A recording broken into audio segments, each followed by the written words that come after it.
ومن والاه أما بعد اللهم آت نفوسنا تقواها وزكها وأنت خير من زكاها أنت وليها ومولاها. Baik, sahabat sirah sekalian yang dimuliakan oleh Allah Jalla Jalaluh. Alhamdulillah, bersyukur kepada Allah Subhanahu wa taala atas segala nikmat dan karunia yang diberikan oleh Allah Jalla Jalaluh kepada kita semua. Nikmat yang tidak terhitung jumlahnya dan tidak terbilang kemanfaatannya buat kita.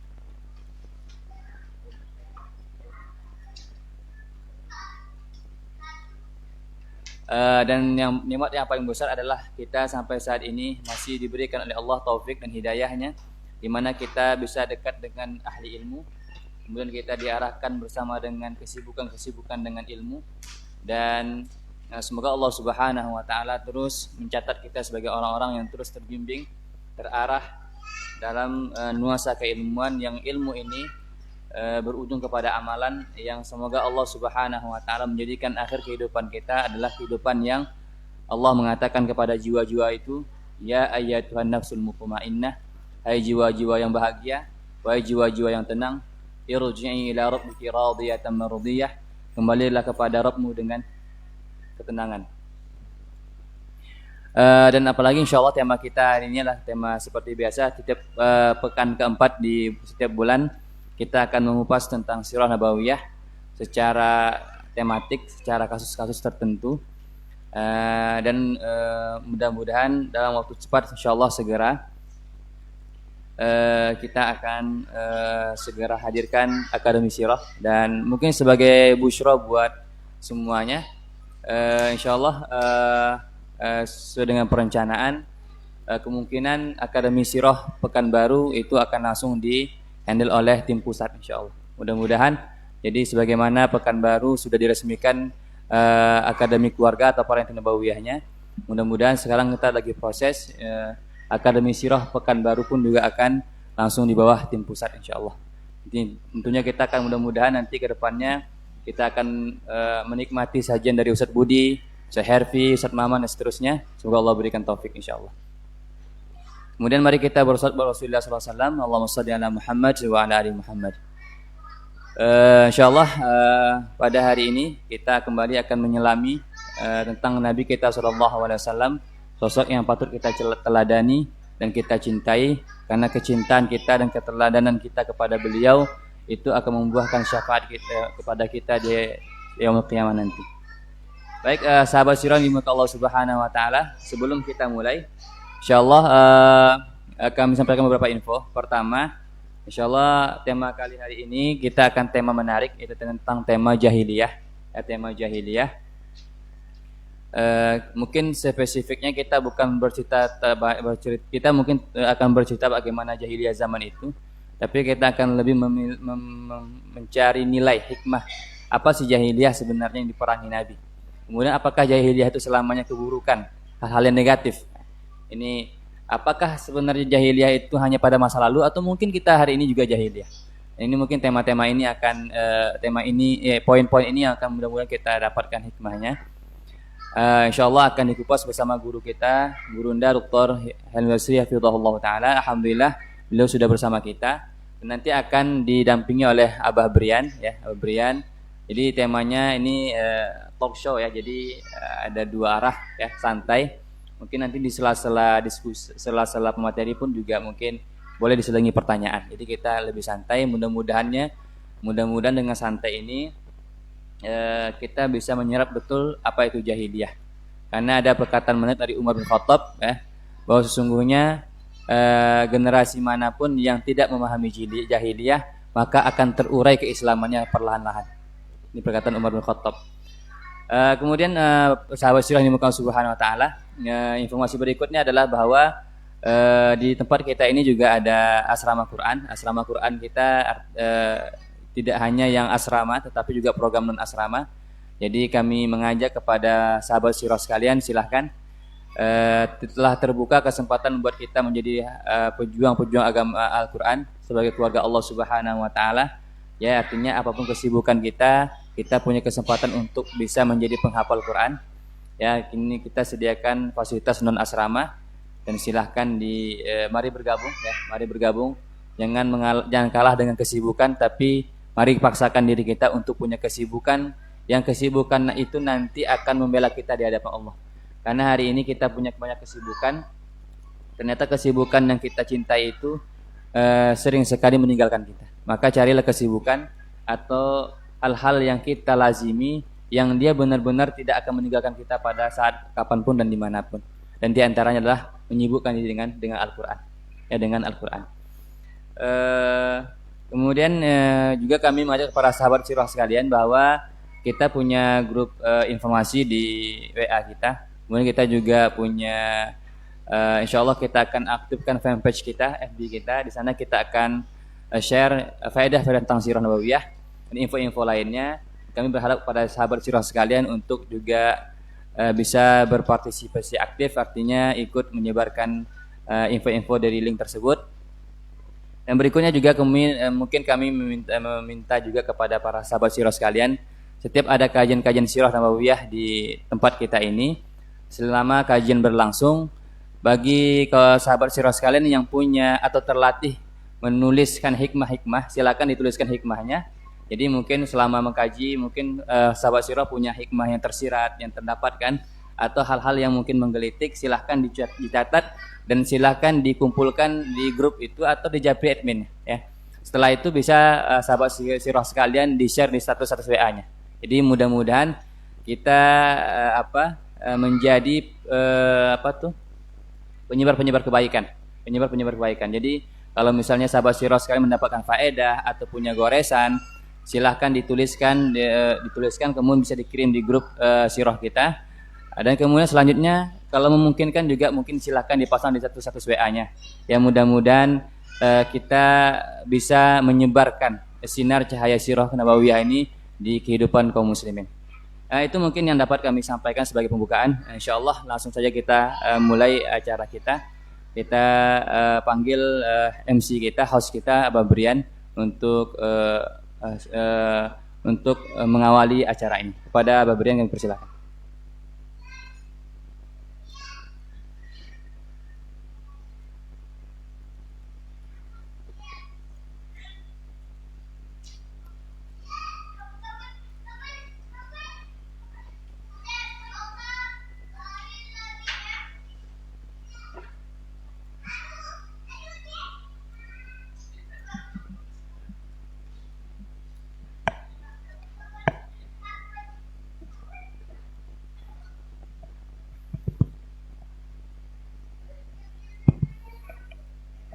Bismillahirrahmanirrahim.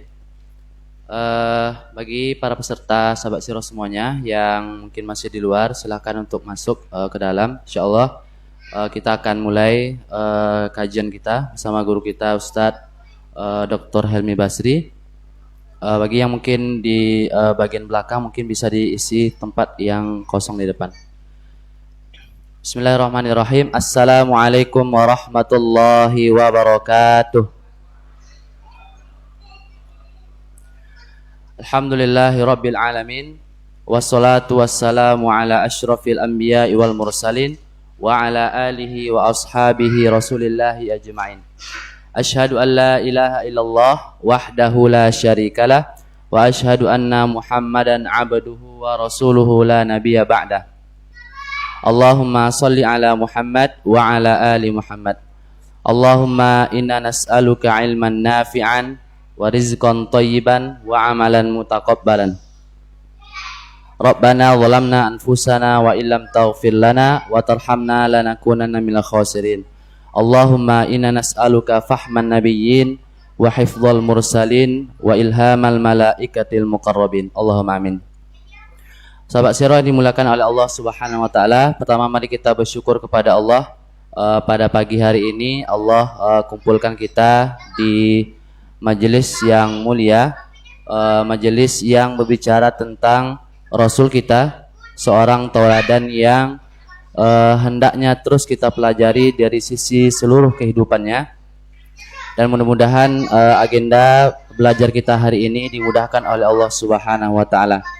Kemudian salawat dan salam kepada Rasulullah sallallahu alaihi wasallam. Allahumma shalli ala Muhammad wa ala ali Muhammad. Baik para peserta daurah sirah Islam yang keempat yang dimuliakan Allah SWT, Alhamdulillah kita sudah melaksanakan DSI ya, Daurah Sirah Islam yang keempat pada hari ini. Di 3 sesi sebelumnya sudah sering kita mendengar bahwa sejarah itu adalah sesuatu hal yang senantiasa terulang. Ya, artinya di sini bahwa akan ada sebuah pola-pola yang terus berulang dari lembaran-lembaran sejarah. Ya, walaupun ya orang-orangnya akan berganti dan bergilir terus, tapi pola-pola kejadian-kejadian masa lalu itu akan terus terjadi nanti sampai hari kiamat kelak. Maka di sini kita perlu ya melihat itu semua, mempelajari supaya kelak ya sejarah ini bisa menjadi panduan dan petunjuk buat kehidupan kita.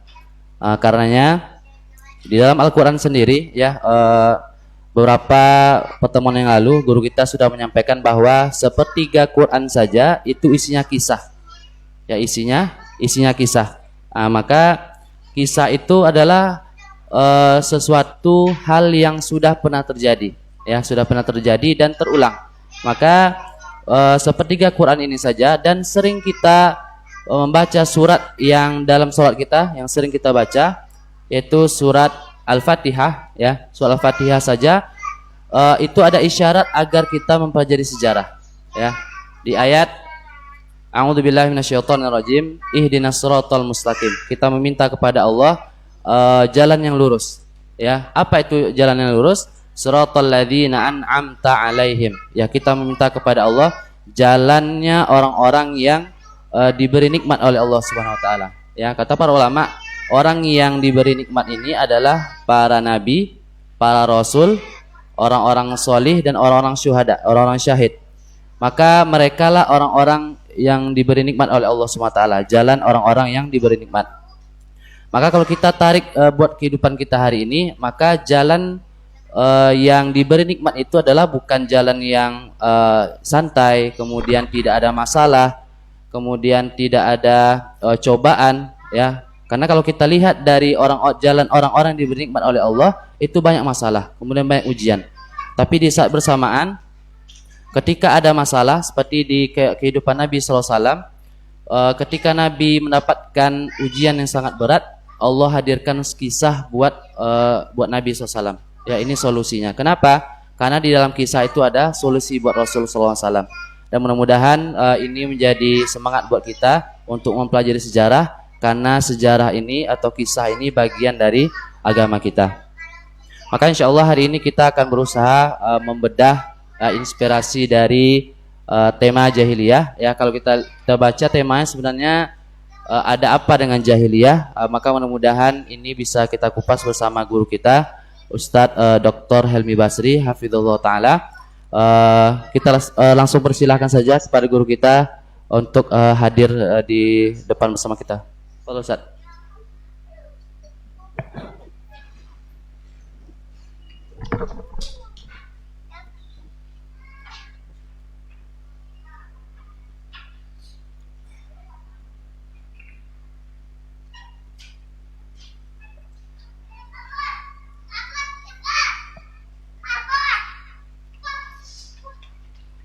Baik, alhamdulillah guru kita sudah bersama kita.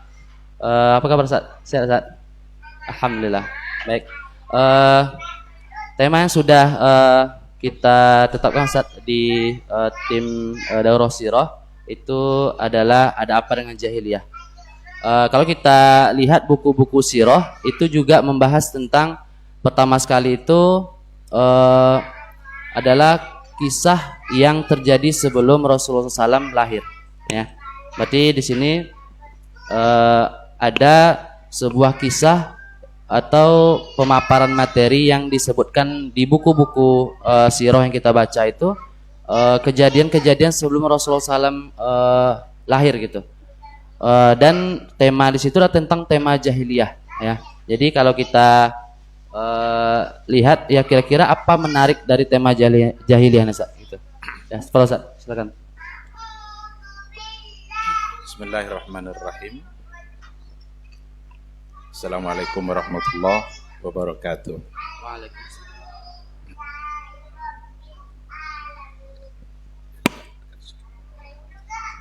Alhamdulillah alladzi bi ni'matihi tatimmus shalihat. Wassalatu wassalamu ala habibina al-mustafa khairil bariyat. Asyhadu an la ilaha illallah wahdahu la syarikalah wa asyhadu anna Muhammadan abduhu wa rasuluhu la nabiyya wa la rasula ba'da. Sahabat sirah yang dimuliakan Allah, kita pantas bersyukur pada pagi yang penuh berkah ini. Alhamdulillah, hanya atas izin Allah Subhanahu wa taala kita bisa berbincang-bincang dengan satu tema yang sepertinya tidak penting, tapi ternyata sangat penting. Karena temanya adalah jahiliyah. Pengetahuan kita tentang jahiliyah itu menentukan nanti pengetahuan kita tentang Islam.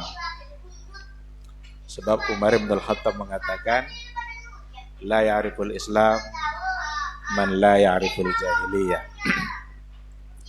Belum akan benar-benar paham dengan Islam kalau seandainya dia tidak paham dengan jahiliyah.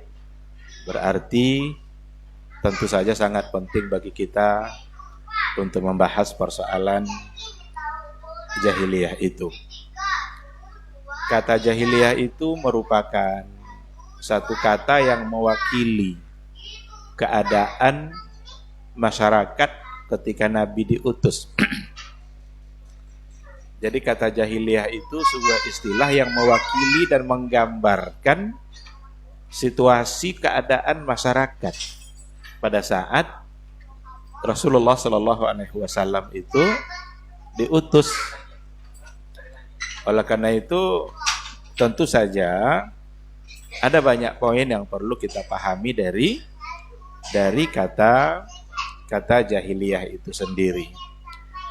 Kalau kita lihat dari segi lafaz, jahiliyah itu dari kata jahlun.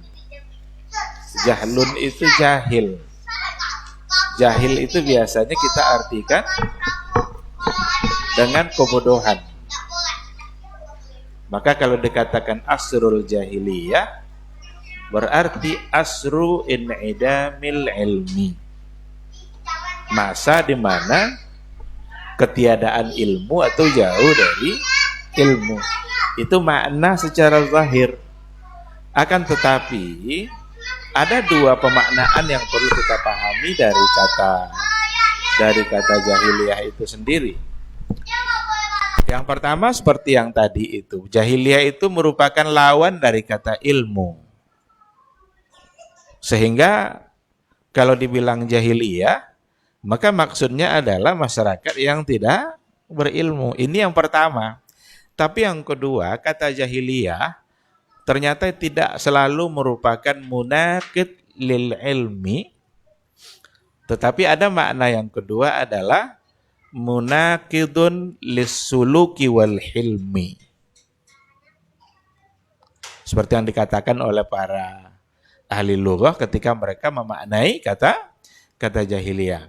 Jadi makna yang kedua ini, istilah jahiliyah merupakan satu istilah yang merupakan lawan dari kata suluk, lawan dari kata etika, lawan dari kata adab dan akhlak.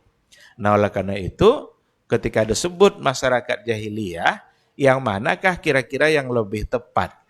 Apakah pemaknaan yang pertama, lawan dari kata ilmu, sehingga orang-orang jahiliyah tidak berilmu, atau lawan dari kata as-suluk wal hilmu, etika, sopan santun? Nah, nampaknya yang lebih benar adalah istilah jahiliyah itu bukan untuk yang pertama. Sebab kalau seandainya dianggap masyarakat jahiliyah masyarakat yang tidak berilmu, kayaknya kurang tepat. Kenapa demikian? Karena masyarakat jahiliyah dulu punya ilmu yang luar biasa. Bahkan punya tingkat kecerdasan yang mungkin orang hari ini tidak ada yang menyamainya. Kekuatan hafalan yang mereka punya, kemampuan mereka dalam bersastra, ilmu dalam perdagangan, bisnis, itu yang dikira tidak ada pada masa jahiliyah. Bahkan masa jahiliyah dulu sangat terkenal dengan perjalanan perdagangan mereka, rihlatas syita'i was-saif. Musim panas sini mereka datang. Musim dingin, lanjut. Musim dingin ini pula tempat mereka berdagang. Mereka bisa mengatur itu. Oleh karena itu, pemaknaan yang lebih tepat untuk jahiliyah sebenarnya adalah masyarakat yang memang jauh dari ketentuan agama. Nah, disinilah tentu akan sangat banyak sekali kisah-kisah bagaimana mereka membuat Tuhan mereka dari roti. Lalu ketika mereka merasa haus, Tuhannya mereka makan. Ini berarti jahiliyah. Ada di antara mereka yang berhasil membuat patung untuk Tuhannya sendiri. Ketika patung itu diletakkan di satu tempat, tiba-tiba datang anjing mengencingi Tuhannya. Yang pada akhirnya mereka ketika sudah masuk Islam, mereka jadi ketawa-ketawa sendiri dengan mengingat apa yang telah mereka lakukan. Disitulah muncul ungkapan mereka, betapa bodohnya kita dahulu. Berarti bodoh itu kan jahil. Bodoh itu jahil. Jadi betapa jahiliyahnya kita sebelum datangnya Islam. Tetapi yang dimaksud dengan jahiliyah itu, mereka adalah orang-orang yang jauh dari ketentuan agama. Jadi itu sekedar gambaran, Ustaz. Saya ingin memperkuatnya dengan slide ya, apa yang kita bicarakan kita perkuat dengan slide. Ini ada pada prolog ini sebuah riwayat. Ini sebenarnya gambaran dari makna jahiliyah itu. Ini sebuah hadis yang diriwayatkan oleh Imam Ahmad. Ada seorang perempuan namanya Umaymah binti Raqiqah. Ja'at ila Rasulillah sallallahu alaihi wasallam tubai'uhu alal Islam. Jadi dia datang untuk berbaiat kepada Nabi. Nabi berkata kepadanya, ubai'uki ala alla tusyriki billahi syai'a. Poin berikutnya setelahnya itu sebenarnya adalah merupakan gambaran-gambaran dari keadaan jahiliyah itu. Maka Nabi siap untuk membaiat seorang perempuan yang bernama Umaymah tadi dalam beberapa poin. Yang pertama, agar tidak melakukan kesyirikan kepada Allah, tidak mensyirikkan Allah dengan sesuatu apapun. Dan itu artinya bahwa jahiliyah adalah masa yang penuh dengan kesyirikan. Masa yang selalu dihiasi dengan berbagai macam bentuk kesyirikan kepada Allah. Mereka tidak lagi semata-mata menyembah Allah, tapi yang mereka sembah adalah selain Allah. Mereka menyembelih hewan untuk patung-patungnya. Mereka meminta keselamatan untuk patung-patungnya itu. La tasriqi, jangan mencuri, jangan berzina, jangan membunuh anak. La taqtuli waladaki, jangan kamu bunuh anak kamu. Ini poin-poin di mana Nabi membaiat Umaymah. Dan itu menggambarkan bahwa pada masa jahiliyah banyak orang yang membunuh anak. Khususnya kalau yang lahir itu adalah anak yang perempuan. Wa idzal mau'udu su'ilat bi ayyi dzambin qutilat. Nanti bayi-bayi yang dibunuh itu, yang ditimbun ke dalam tanah hidup-hidup itu akan ditanya di akhirat kelak, dan yang menimbunnya akan diminta pertanggungjawaban. Wala ta'ti bi buhtanin, jangan kamu mendatangkan tuduhan-tuduhan yang jelas-jelas itu adalah sebagai fitnah. Wala tanuhi, jangan kamu meratap. Kalau ada kematian, jangan meratap menangis berlebih-lebihan.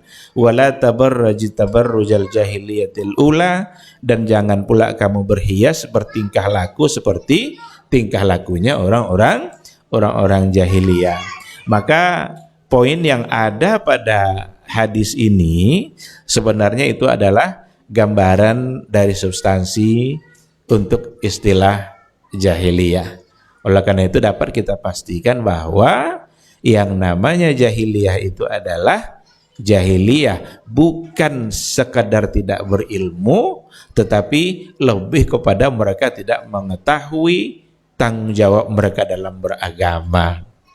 Mereka tidak tahu apa hak-hak dan kewajiban mereka terhadap Allah Subhanahu wa ta'ala. Sekira gitu, Ustaz.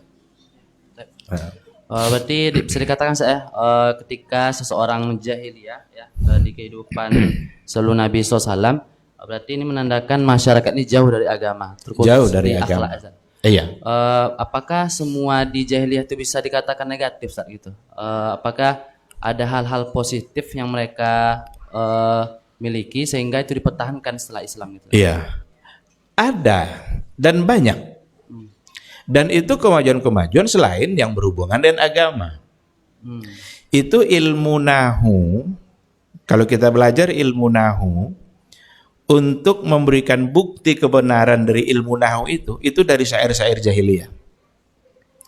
Umpamanya fa'il itu hukumnya wajib marfu', maf'ul itu hukumnya wajib mansub. Untuk membuktikan marfu' dan mansub itu diambil dari syair-syair jahiliyah. Bolehkah maf'ul itu didahulukan daripada fa'il? Bahkan bolehkah maf'ul didahulukan daripada fi'il dan fa'il? Itu selain daripada melihat Al-Quran dan hadis, diambil dari syair-syair jahiliyah. Karena memang pada masa jahiliyah itu adalah orang-orang yang jago di bidang sastra Arab, kemampuan mereka bersyair itu sangat diandalkan, kefasihan dalam berbahasa.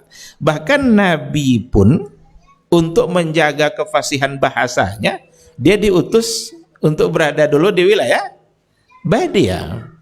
Karena bahasa yang masih terpelihara. Jadi hal-hal yang seperti itu adalah di antara positif pada masa jahiliyah. Jadi yang tidak baik pada masa jahiliyah itu ketika dihubungkan memang dalam persoalan agama. Banyak hal-hal yang dalam persoalan agama terlarang, tapi bagi mereka itu adalah sesuatu yang sangat biasa-biasa saja. Mabuk-mabukan itu bagi mereka biasa saja itu. Bahkan kedermawanan seseorang itu dilihat dari seberapa banyak dia menyodorkan mabuk-mabukan yang datang yang kepada tamu yang datang ke rumahnya. Kalau ada tamu yang datang lalu habis-habisan dia dalam menyodorkan khamar itu. Ini orang ini dermawan nih. Orang ini baik nih. Itu jelas tidak bisa diterima. Maka tidak semua yang ada pada jahiliyah yang akan masuk nanti dalam kategori yang menjadi hal yang diistilahkan negatif. Bahkan ada saya membaca sebuah makalah, judulnya ingin rasanya kembali ke masa jahiliyah. Tapi dalam bahasa Arab. Makalah aiduni ila asril jahili. Kembalikan saya kepada masa jahiliyah. Tapi tentu ini tidak bisa diterima sepenuhnya. Pasti tidak bisa diterima sepenuhnya. Karena Nabi hadir justru mengeluarkan masyarakat dari keadaan jahiliyah. Tapi setidaknya kita bisa tahu bahwa dari keinginan tadi berarti ada hal-hal yang baik yang ingin kembali untuk diangkat dan dikembangkan. Wallahu a'lam. Baik, alhamdulillah. Terkait apa Ustaz dengan masyarakat tadi? Tadi Ustaz katakan bahwa tidak sepenuhnya yang di jahiliyah itu negatif gitu ya. Ada sisi positifnya seperti tadi kedermawanan, kemudian dari syair Arab juga diambil untuk bahasa saya. Kemudian dengan adanya seperti masyarakat yang tidak dikatakan sebagai orang yang mungkin bodoh, tapi dari sisi kesalahannya hanya di sisi akhlak, maka berarti bisa dikatakan jahiliyah itu bukan primitif saya, bukan terbelakang. Karena ketika dulu anak ke sana ketika belajar tentang jahiliyah ini, anak mikirnya jahiliyah itu primitif gitu, keterbelakangan, kemudian bodoh, tidak mengetahui ilmu khususnya. Berarti di sini alhamdulillah kita dijelaskan oleh Ustadz bahwa Bahkan di jahiliyah mereka investasi ekonominya luar biasa, Ustaz, ya? Luar biasa. Ya, perdagangan internasional itu ya. Ya. Maka Mekah pada masa itu disebut dengan multaqal hadarat. Apa, Ustaz? Multaqal hadarat itu tempat bertemunya peradaban yang ada pada masa itu. Oleh karena itu pada musim haji itu musim multaqal hadarat itu. Itu masyarakat dari berbagai wilayah, dari negara-negara apa namanya yang dari Hijaz, Yasrib, Taif, Mekah, jelas Mekah kan. Ya. Kemudian yang wilayah-wilayah lain seperti dari Syam, Yaman, dan berbagai wilayah-wilayah yang ada. Itu pada musim haji itu mereka semua datang ke kota Mekah. Ini yang disebut dengan multaqal hadarat oleh para ahli sejarah itu. Tempat bertemunya peradaban. Dan itu pusatnya ada pada Mekah. Disitulah mereka menyampaikan syair-syairnya, membawa hasil-hasil produksi mereka untuk kemudian diperjualbelikan di kota Mekah. Jadi dari sisi itu salah satu contoh lain gitu dari hal positif yang ada pada orang-orang jahiliyah. Belum lagi nanti hal-hal yang lain seperti itu Hatim At-Tai yang sangat terkenal dengan kedermawanannya. Apa saja yang dia punya, kalau seandainya ada tamu, dia tak ragu-ragu untuk satu tamu menyembelih 1 ekor kambing. Karena tamunya cuma 1 orang atau 2 orang, tapi untuk menjamu tamu yang 1 atau 2 orang itu, dia tak ragu-ragu untuk menyembelih 1 ekor kambing. Kalau kita hari ini 1 ekor kambing itu kan sekampung makannya tuh kan. Kadang enggak pula habis itu. Tapi dia enggak.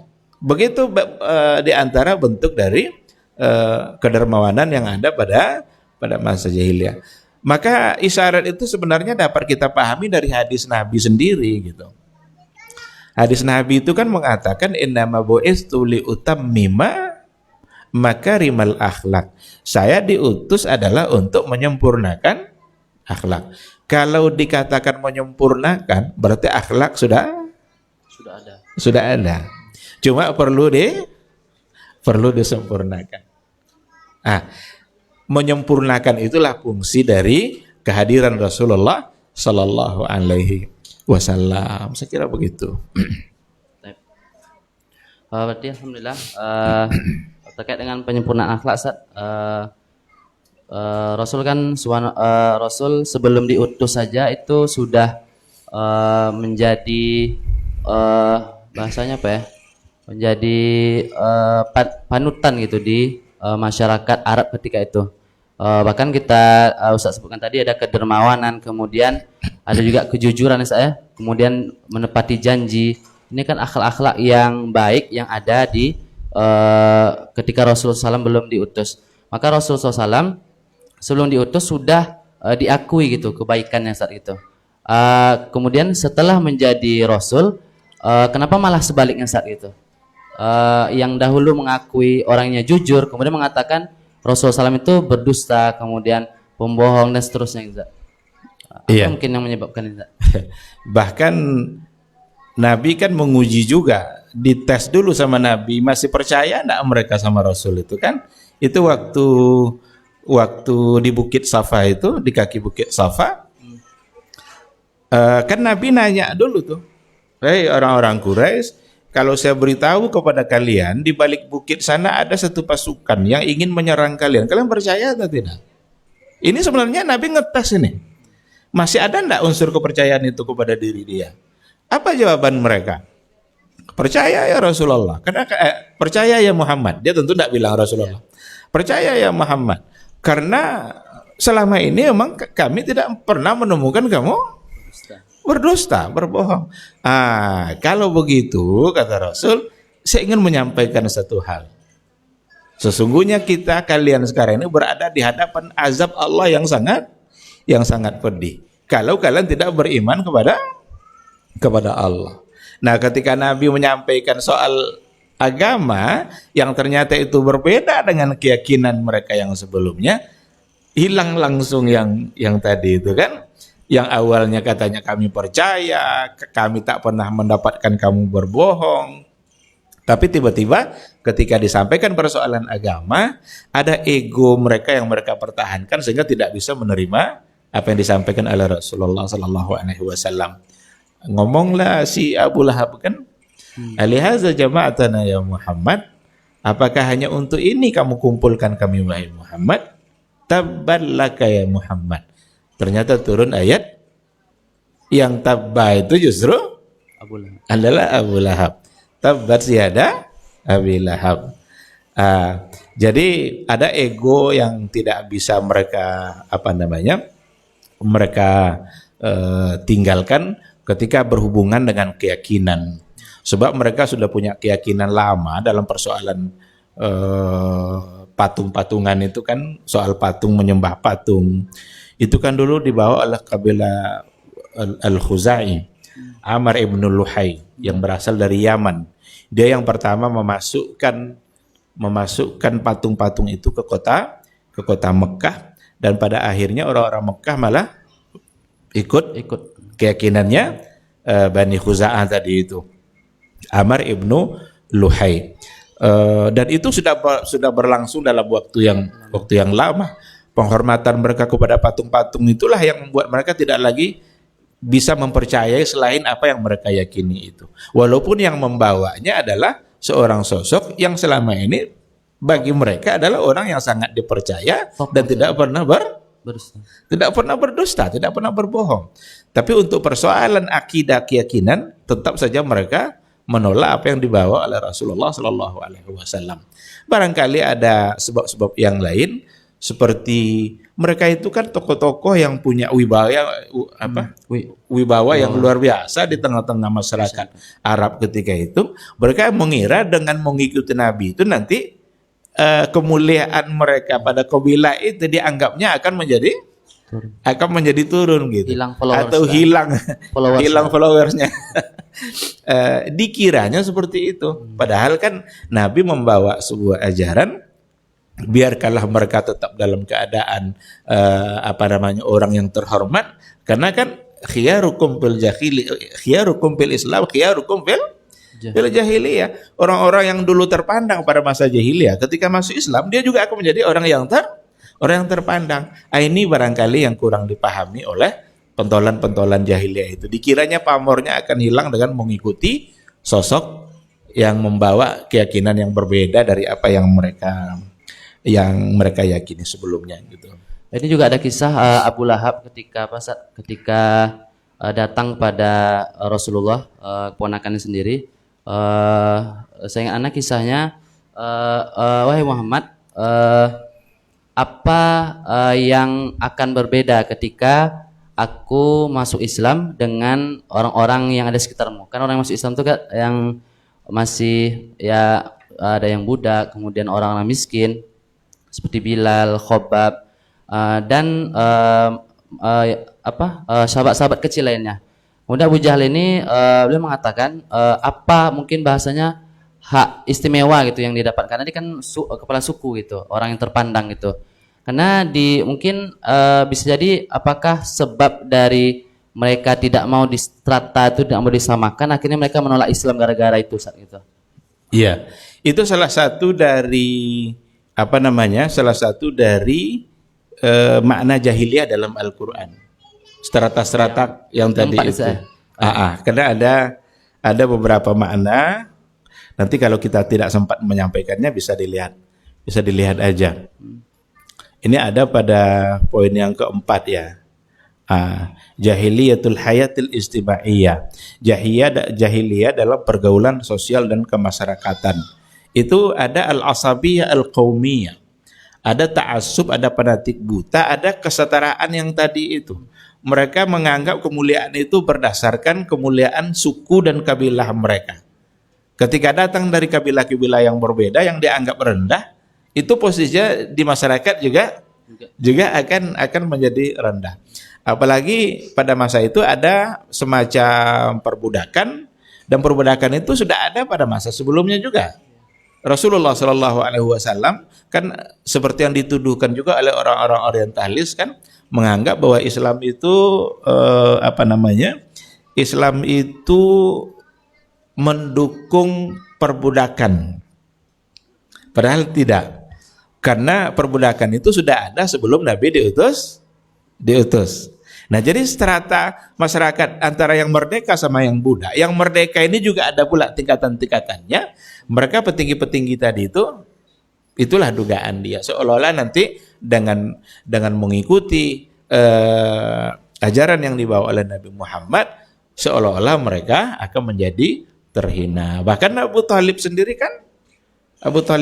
ketika ketika agak dipaksa oleh Nabi untuk mengucapkan 2 kalimat syahadat, kan ada itu orang-orang yang di samping dia kan, kepala-kepala suku kan, apa mau kamu meninggalkan keyakinan nenek moyang kamu? Siap kamu untuk meninggalkan semua kemuliaan itu? Berarti seolah-olah nanti dia menjadi terhina. Padahal yang sesungguhnya tidak seperti itu. Gitu. Baik Ustaz. Terkait apa Ustaz yang 4 kata jahiliyah dalam Quran Ustaz? Mungkin dijelaskan Ustaz. Iya. Di slide ya. Jadi ada kata al-jahiliyah itu sendiri ada dalam Al-Quran gitu ya. Dan itu ditujukan setidaknya untuk 4 makna. Makna yang pertama adalah jahiliyatul aqidah. Itu jahiliyah dari sisi akidah. Itu diambil dari sebuah ayat dalam surah Ali Imran 154. Wa ta'ifatun qad ahammathum anfusuhum yazunnuna billahi ghairal haqqi dhannal jahiliyah. Ada sekelompok orang yang mencemaskan dirinya. Yazunnuna billahi ghairal haqq. Mereka punya dugaan-dugaan yang tidak benar terhadap Allah. Dan dugaan itu diistilahkan dengan zannal jahiliyah. Dugaan jahiliyah. Dan zannu billah itu tentu saja persoalannya adalah dengan masalah akidah. Karena hubungannya dengan Allah. Oleh karena itu beberapa contoh dari zannul jahiliyah itu, ini kita ambil dua contoh yang merupakan makna dari jahiliyah dalam persoalan akidah. Seperti yang ada dalam surah Al-Jathiyah, ma hiya illa hayatuna dunya namutu wa nahya wa ma yuhlikuna illa ad-dahr wa ma lahum bidzalika min ilmin inhum illa yazunnun. Jadi dugaan orang-orang jahiliyah itu, mereka menolak adanya hari berbangkit. Jadi tidak ada hari berbangkit. Kita ini hidup lalu mati dan selesai. Berarti ada persoalan akidah yang mendasar yang mereka tidak paham dalam hidup ini. Ketika dikatakan wa ma yuhlikuna illa ad-dahr, kita tinggal menunggu masa saja. Setelah kita mati udah selesai persoalan. Tapi Allah sendiri bilang wa ma lahum bidzalika min ilmin. Mereka ngomong seperti itu tidak berdasarkan ilmu. Inhum illa yazunnun. Mereka hanya yazunnun. Mereka hanya menduga-duga saja. Maka ayat ini menggambarkan kepada kita bahwa pada masa dulu itu sudah ada ateis. Inilah ayatnya. Ateis itu kan tidak percaya sama Allah, tidak percaya sama hari berbangkit, hari akhir. Ternyata pada masa Nabi sudah ada. Dan itu zannul jahiliyah. Itu bentuk jahiliyatul aqidah, itu bentuk jahiliyah pada masa dulu. Nggak ada hari-hari berbangkit. Kalau tidak ada hari berbangkit, berarti semua konsekuensi dari berbangkit tidak ada. Tidak ada hisab, tidak ada sirat, bahkan tidak ada surga, tidak ada neraka. Bukankah ini penyimpangan luar biasa dalam persoalan akidah? Karena mempercayai adanya neraka, adanya surga, itu bagian dari iman. Kita wajib percaya bahwa surga itu ada, neraka itu ada, sirat itu ada, al-ba'su ada, yaumal ba's, yaumal khuruj. Apalagi itu mau disebutkan istilahnya. Dan banyak sekali istilah-istilah dalam Al-Quran yang berkaitan dengan hari berbangkit. Tapi dengan ayat ini dipastikan bahwa orang-orang jahiliyah dulu tidak percaya dia. Percaya mereka mati, tapi mereka tak percaya kalau setelah kematian itu ada kehidupan. Maka sebenarnya Rasul itu diutus bukan untuk menyampaikan bahwa kita akan mati. Tidak pun datang Rasul, orang sudah tahu kalau dia mati. Ini ayatnya. Tapi mereka tidak tahu kalau setelah kematian akan ada kebangkitan lagi. Nabi diutus untuk menyampaikan bahwa setelah mati akan ada hidup lagi. Ini yang tidak terbayang oleh pikiran jahiliyah dulu. Rasulullah yang menyampaikan itu.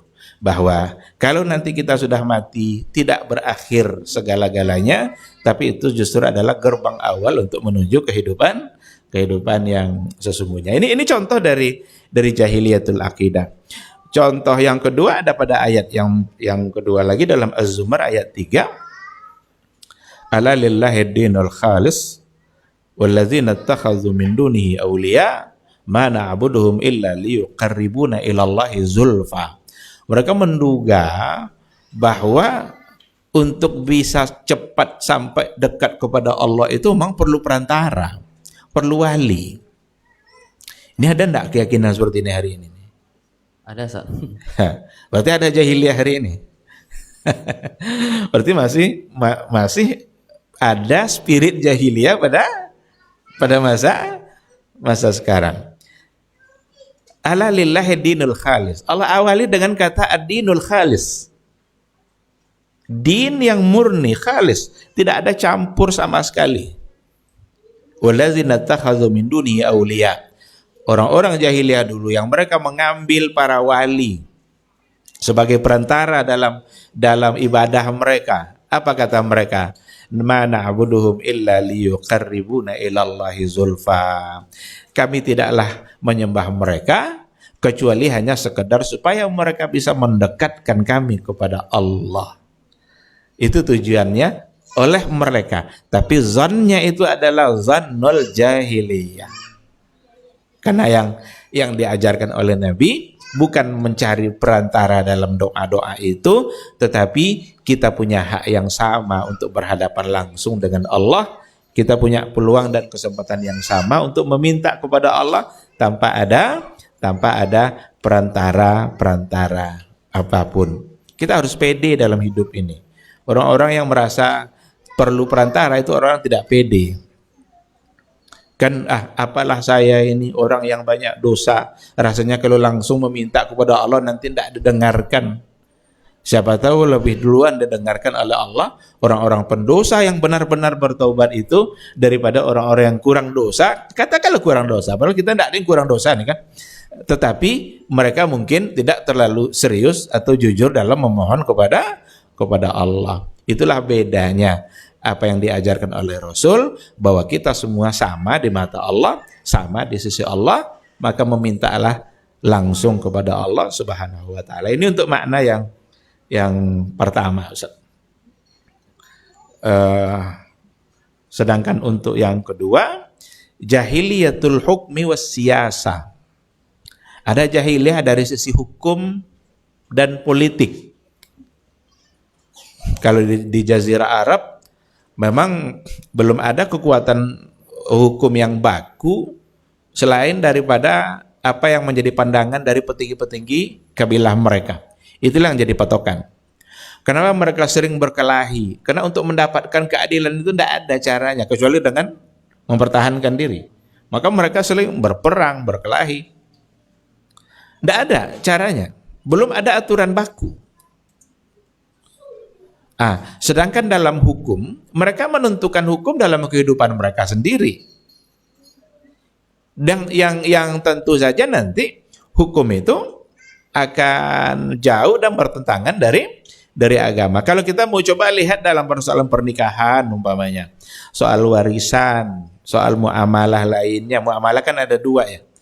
Muamalah biasanya ada dua bagian, ada muamalah maliyah, ada muamalah ghairu maliyah. Kalau muamalah maliyah itu fokus pada harta, jual beli, pinjam meminjam, upah, sewa itu maliyah. Tapi ada nanti muamalah ghair maliyah, muamalah bukan fokusnya pada harta. Itu munakahat, muamalah tidak itu. Muamalah kan? Karena interaksi antara dua sisi, suami istri, ayah anak, mertua menantu. Muamalah itu kan interaksi dari dua sisi. Ibadah interaksi satu sisi saja kepada Allah. Maka seperti pernikahan, warisan itu soal muamalah juga. Dan orang-orang jahiliyah dulu punya aturan-aturan yang mereka atur sendiri. Kadang menggelikan dan sangat lucu. Umpamanya dalam soal pernikahan. Seperti yang diriwayatkan oleh Imam Bukhari pada masa jahiliyah itu ada 4 cara nikah. 3 yang lucu-lucu, 1 yang benar. 3 yang lucu-lucu itu maksudnya ada di antara cara itu namanya nikahur raya. Raya itu artinya alam, alam artinya bendera. Jadi kalau ada wanita yang ingin dinikahi, dia tinggal meletakkan bendera aja di depan rumahnya itu. Nanti ketika ada pemuda-pemuda lewat, nampak dia bendera itu. Katanya ada bendera. Berarti dalamnya ada wanita yang mau dinikahi. Masuk dia, masuk nikah, keluar. Lewat lagi nanti pemuda yang lain, ingin pula dia, orangnya itu juga sama. Masuk dia, nikah lagi. Sampai kadang jumlahnya 10. Nanti kalau seandainya anaknya lahir, itu sang ibu lah yang menentukan siapa ayah dari anak itu. Dia tengok nanti, ini anak ini kira-kira mirip sama siapa, disuruh berdiri yang semua pernah tidur sama dia itu. Mirip sama si Fulan. Nah, berarti ibu telah menentukan kalau anak ini ayahnya si Fulan karena mirip. Kan lucu tuh. Dan benderanya warna merah. Ini enggak pula menggugat warna merah sekarang. Tapi mau warna merah dari dulu suka digunakan untuk hal-hal yang hal-hal yang syaitani ya. Nah, sama seperti kita kalau nampak bendera warna putih, kan kalau kita jalan nih, ada bendera warna putih di persimpangan. Apa yang ada dalam pikiran kita? Ada yang meninggal. Gitulah masa jahiliyah itu. Kalau mereka lewat ada bendera warna merah di situ, di rumah, di depan rumah, berarti di dalamnya ada wanita yang ingin dinikahi. Itu namanya nikahur raya. Ada nikahur raht. Rahtun itu artinya jamaah. Nikahu mar'atin wahida ma'al jamaah. Perempuannya satu tapi nikah bersama jamaah, banyak orang. Ada nikahul istibda. Nikahul istibda itu sudah ada, dia jadi suami istri, cuma sang suami ini ingin anaknya itu mirip sama si Fulan gitu umpamanya. Disuruhnya istrinya ini tidur sama laki-laki tadi sambil berdoa mudah-mudahan anaknya mirip dia. Itu nikahul istibda. 3 cara pertama itu semua salah. Yang benar yang keempat. Nikahun nasil yaum. Pernikahan yang disyariatkan oleh Nabi pada hari ini. Dan dengan cara itulah Nabi nikah bersama Khadijah Ummul Mukminin. Dari 4 cara itu hanya 1 yang benar. Dan cara itu ketika Nabi menikah dengan Khadijah radhiyallahu anha, kan belum dia jadi nabi kan? Dia masih biasa. Tetapi Nabi terpelihara dari semua kesalahan dari awal sampai akhir. Sehingga cara nikah Nabi pun adalah cara nikah yang sesuai dengan syariat, untuk kemudian nanti turun ayat-ayat yang menyuruh bahwa seperti itulah nikah.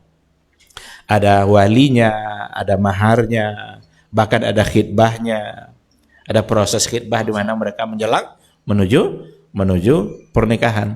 Nah, jadi jahiliyatul hukmi was siyasah, jahiliyah dari sisi hukum dan politik. Itu baru kita ambil contoh 1. Dalam warisan itu ibu dari istri yang kedua dari ayah seseorang itu bisa menjadi harta warisan nanti oleh anak-anaknya.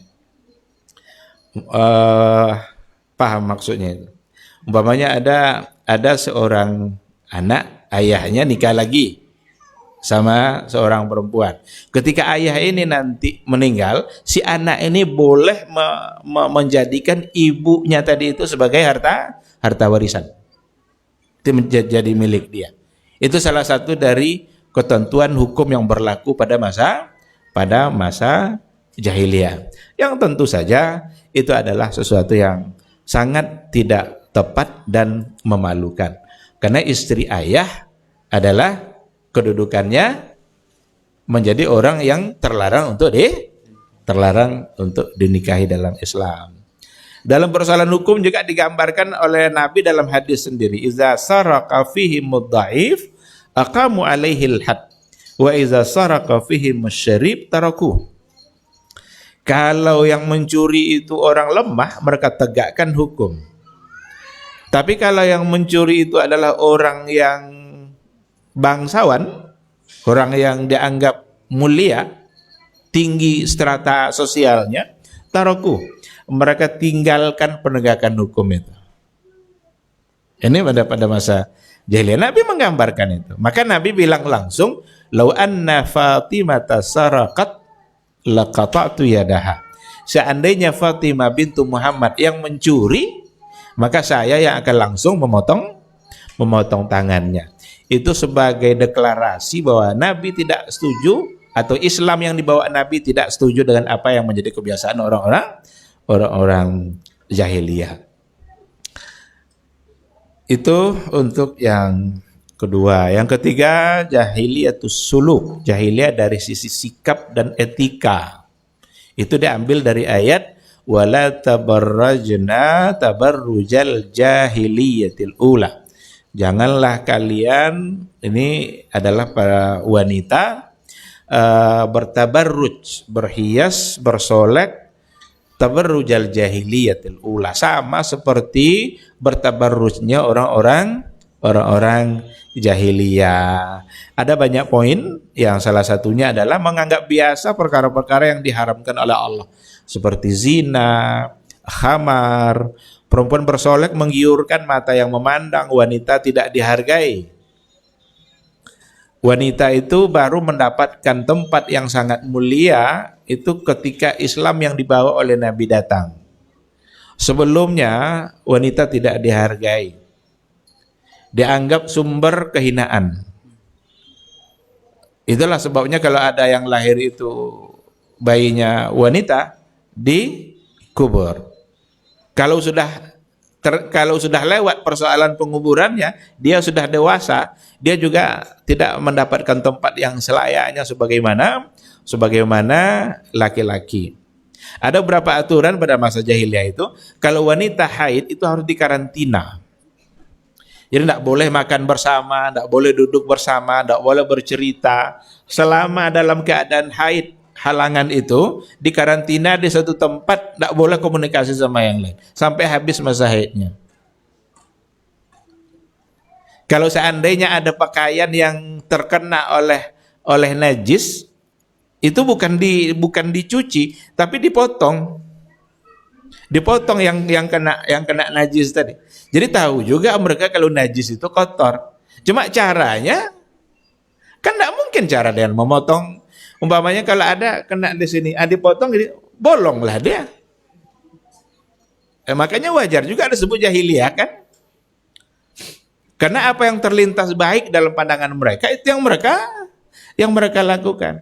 Tapi Nabi datang mengajarkan itu semua.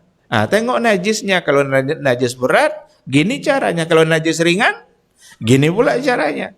Kalau bayi laki-laki, gini caranya. Kalau bayi perempuan, bersih. Harus dicuci. Yurassu min baulil gulam wa yuksalu min baulil jariyah. Hadisnya. Kalau pipis bayi laki-laki yang belum memakan apa-apa itu cukup dengan percikan. Dibasahkan tangan kita lalu percikannya kenakan pada yang ada najis, itu sudah cukup. Tapi kalau seandainya bayinya perempuan belum memakan apa-apa, itu tidak cukup dengan percikan, mesti dibersihkan. Ini oleh sekelompok orang yang benci Islam, ini pintu untuk mencela. Apa kata mereka? Ini Islam mendiskreditkan wanita. Islam ingin menghina wanita. Kok tidak sama caranya? Yang laki-laki begini, cukup percikan-percikan aja. Yang perempuan begini, harus dibersihkan. Tidak cukup dengan percikan. Itu mereka tidak mau belajar, tidak mau menganalisa kenapa Nabi membedakan seperti itu. Nabi memang tidak memberikan penjelasan, tapi ulama-ulama berikutnya diberikannya penjelasan. Salah satu dari penjelasan dalam persoalan itu datang dari Ibnul Qayyim. Ada analisa beliau. Kenapa Nabi membedakan? Menurut beliau dalam keterangannya itu, pipis bayi perempuan itu walaupun dia masih bayi, tapi sudah ada di dalam pipis itu kandungannya campuran sesuatu zat yang nanti dia akan haid. Itu sudah ada. Tapi pipis bayi laki-laki tidak ada itu. Karena laki-laki tidak mengalami masa haid. Itu kata Ibnul Qayyim. Nabi memang tidak memberikan penjelasan langsung, tapi ulama lah dengan istihad mereka menyampaikannya. Yang pada akhirnya kita harus mengakui bahwa apa yang diputuskan oleh Nabi itulah yang benar. Jahiliyatus suluk, sedangkan yang terakhir jahiliyah dalam Al-Quran itu jahiliyatul hayatil istimaiyah. Jahiliyah dalam pergaulan sosial, fanatik kesukuan, saling benci, gampang bermusuhan. Itu tak mustahil itu gara-gara sepele perang 40 tahun. Gara-gara hal yang sangat sepele, tapi perangnya 40 tahun. Saling benci. Berhasillah Nabi itu mengakurkan Aus dan Khazraj. Dua kabilah yang hidup di Madinah yang selama ini bermusuhan. Tapi Nabi hadir berhasil mengakurkan mereka. Karena masing-masing membangga-banggakan kabilah-kabilahnya. Dalam Islam kan bukan dilihat dari sisi kabilah apa. Inna akramakum indallahi atqakum. Yang paling mulia itu adalah orang yang bertakwa. Tapi pada masa jahiliyah begitulah mereka hidup. Strata sosial itu jadi sangat penting bagi mereka. Dan jangan coba diganggu, jangan coba diusik. Kalau terusik sedikit saja tidak mustahil mereka akan bisa berperang, berkelahi, dan dalam waktu yang sangat lama. Jadi inilah gambaran dari jahiliyah yang sesungguhnya. Ternyata jahiliyah itu hubungannya adalah dengan persoalan ketiadaan pemahaman mereka terhadap agama, hak-hak dan kewajiban mereka dalam beragama. Maka hadirlah Nabi untuk mengeluarkan mereka dari semua makna jahiliyah di atas dengan memberikan solusi dan alternatif yang adil dan sempurna. Nabi tidak hanya melarang lalu diam. Nabi melarang dan memberikan solusi. Itu juga lah sebenarnya harus dilakukan oleh para dai-dai hari ini. Tidak sekedar melarang, tetapi memberikan solusi, dan tidak sekedar solusi, tapi solusi yang adil dan sempurna. Maka syariat Islam telah mengajarkan mereka tentang hakikat akidah yang benar, hukum yang adil, etika dan akhlak yang mulia, serta bagaimana cara hidup bermasyarakat yang benar dan bermartabat. Ini saya kira 4 dari makna jahiliyah yang ada di dalam Al-Quranul Karim. Silakan. Syukran Ustaz. Kaitan dengan 4 kata jahiliyah yang ada dalam Al-Quran yang sudah Ustaz bahas tadi, terkait dengan jahiliyah yang ada dari sisi akidah, kemudian hukum, kemudian sikap dan etika, kemudian ada yang keempat jahiliyah dalam sosial kemasyarakatan. Kalau yang Ustaz lihat yang sebutkan tadi terkait dengan contoh-contoh itu kemungkinan seperti seperti ada permusuhan, kemudian ada hukum tadi yang tidak sama gitu. Nilai-nilai itu masih bukan hanya ada di masyarakat dulu ya Ustaz, ya, tapi hari ini nilai-nilai itu masih ada Ustaz, ya. Berarti tidak hanya ada di zaman dahulu tapi juga ada hari ini Ustaz itu. Iya. Ada dua kesalahan. Pertama, menganggap jahiliyah itu hanya pada Arab. Padahal bukan. Jahiliyah itu ada untuk semua mereka yang bertentangan dengan yang tadi itu. Mau Arab atau tidak? Atau tidak Arab. Yang kedua, jahiliyah berarti bukan hanya pada masa lalu. Sebelum Nabi gitu. Bahkan bukan pada masa lalu saja, tapi masa sekarang pun kalau seandainya pada mereka ada ciri-cirinya, maka mereka bisa disebut sebagai jahiliyah.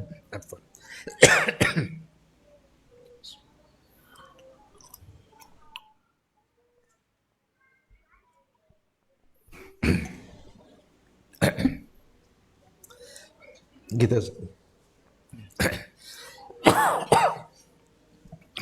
Baik, alhamdulillah, syukur Ustaz, jazakallahu khairan atas materinya terkait dengan jahiliyah. Berarti bisa kita simpulkan bahwa hal-hal yang terjadi atau kasus-kasus yang terjadi sebelum masa Islam, nilai-nilai itu masih mungkin bisa terjadi pada hari ini. Maka seperti yang diawali tadi sama Ustaz Fajri bahwa terkait dengan jahiliyah ya, ini dikatakan oleh Umar bin Khattab bahwa seorang muslim ya yang tumbuh tanpa mengenal jahiliyah ya, dalam artian tidak tahu ilmu tentang apa itu jahiliyah, maka kekuatan Islam itu akan terurai gitu, akan terurai seperti jejaring ya, jaring yang kokoh dan kuat, dia akan terurai satu persatu ketika seorang muslim dia tumbuh dalam tidak mengenal jahiliyah.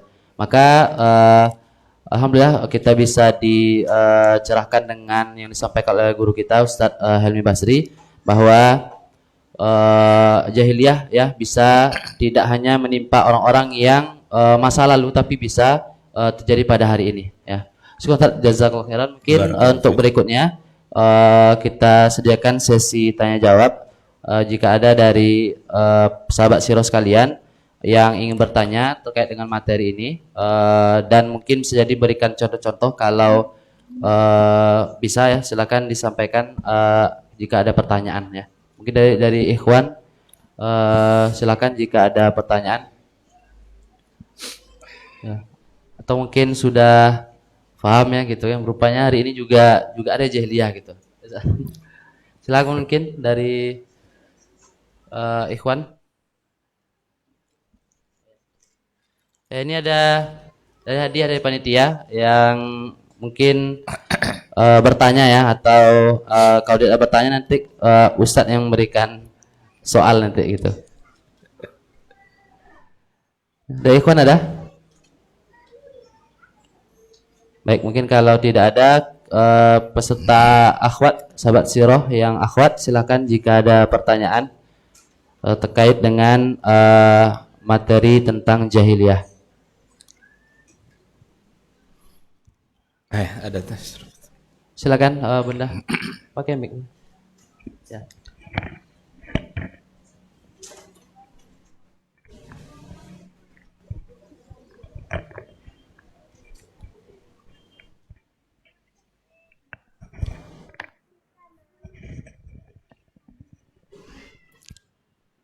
Bismillah, Assalamualaikum warahmatullahi wabarakatuh. Assalamualaikum warahmatullahi wabarakatuh. Alhamdulillah, hari ini pencerahan ilmu, Masya Allah, semoga Allah memberkahi dan melindungi semua guru-guru kami, Ustadz dan keluarga, dan juga tim DSI dan keluarga. Amin ya Rabbal Alamin. Masya Allah, kajian DSI ini semakin kesini semakin membuat kami terkejut-kejut, Ustadz. Artinya banyak hal yang dianggap sepele dan dianggap tidak penting, ternyata ini sangat mempengaruhi dan sangat penting ternyata dalam kehidupan. Tadi Anda mendengarkan penjelasan Ustadz mengenai bahwasa ego pada diri adalah bentuk dari kejahilian, semeskipun jika itu bertentangan dengan kebenaran. Itu menjadi bahan yang dari tadi Ana mencoba mencari referensi, ternyata ego diri itu ketika itu adalah bertentangan dengan kebenaran, merupakan kejahiliah itu, dianggap suatu bentuk kejahiliahan. Dan bagiannya ini sangat berbahaya sekali untuk anak pribadi karena pasti akan mempengaruhi hati dan urusan akhirat. Jadi yang ingin Anda tanyakan adalah bagaimana Ustadz untuk karena kita yang kepedean taat dan merasa diri ini sebagai seorang yang taat, ternyata masih banyak ego-ego yang masih belum tertepiskan di dalam diri. Dan yang ingin Anda tanyakan, bagaimana kiat yang harus Anda lakukan untuk menepis dan menghapuskan kesalahpahaman Anda terhadap ini, terutama untuk ego yang menolak kebenaran ini, Ustaz. Mungkin ini saja yang bisa Anda sampaikan. Assalamualaikum warahmatullahi wabarakatuh. Assalamualaikum warahmatullahi wabarakatuh. Ego itu nanti bisa dalam artian khusus diri kita sendiri, atau ego dalam artian luas secara tradisi kaum. Berapa banyak itu dianggap kearifan lokal padahal syirik. Karena ada kan jangan coba-coba utak-atik tradisi-tradisi ini. Itu sebenarnya bagian dari ego, tapi ego dalam artian luas. Ada yang untuk diri dia sendiri. Memang dia sendiri yang ingin mempertahankan dia gitu. Sehingga kalaupun bertentangan dengan kebenaran, malah dia menolak kebenaran. Maka itu bagian dari ciri-ciri sombong. Takabur itu kan itu batarul haq, ghamtun nas wa batarul haq. Merendahkan orang lain dan menolak kebenaran. Maka orang-orang yang mempertahankan egonya di depan kebenaran berarti dia sombong. Dan dalam hadis dikatakan oleh Nabi, la yadkhulul jannah man kana fi qalbihi mithqalu dzarratin minal kibr. Tidak masuk surga orang yang kalau seandainya masih tersisa di hatinya kesombongan walaupun mithqala dzarrah. Ini yang harus diingat. Ini kiatnya agar kita bisa menerima kebenaran itu dan meninggalkan ego yang ada pada diri kita. Buat apa kita pertahankan ego kalau hanya akan menyusahkan kita di akhirat? Jadi buat apa kita mempertahankan ego kita kalau hanya akan menyusahkan kita di akhirat kelak? Buatlah sesuatu yang memudahkan kita di akhirat. Ini sebenarnya rumus bagi kehidupan kita. Saat kita melakukan apa saja yang mau kita lakukan, tanya dalam diri kita, ini yang mau saya lakukan ini kira-kira menyusahkan saya di akhirat atau memudahkan saya di akhirat? Kalau akan menyusahkan di akhirat, kenapa harus diteruskan? Tapi kalau akan memudahkan kita di akhirat kelak, lanjutkan.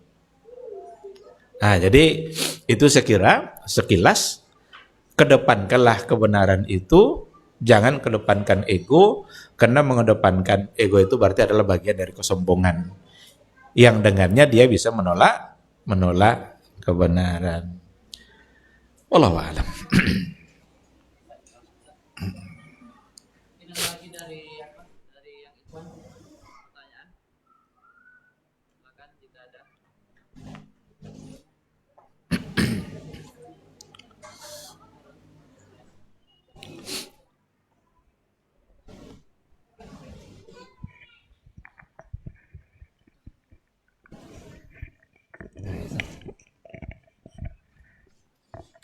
Bismillah.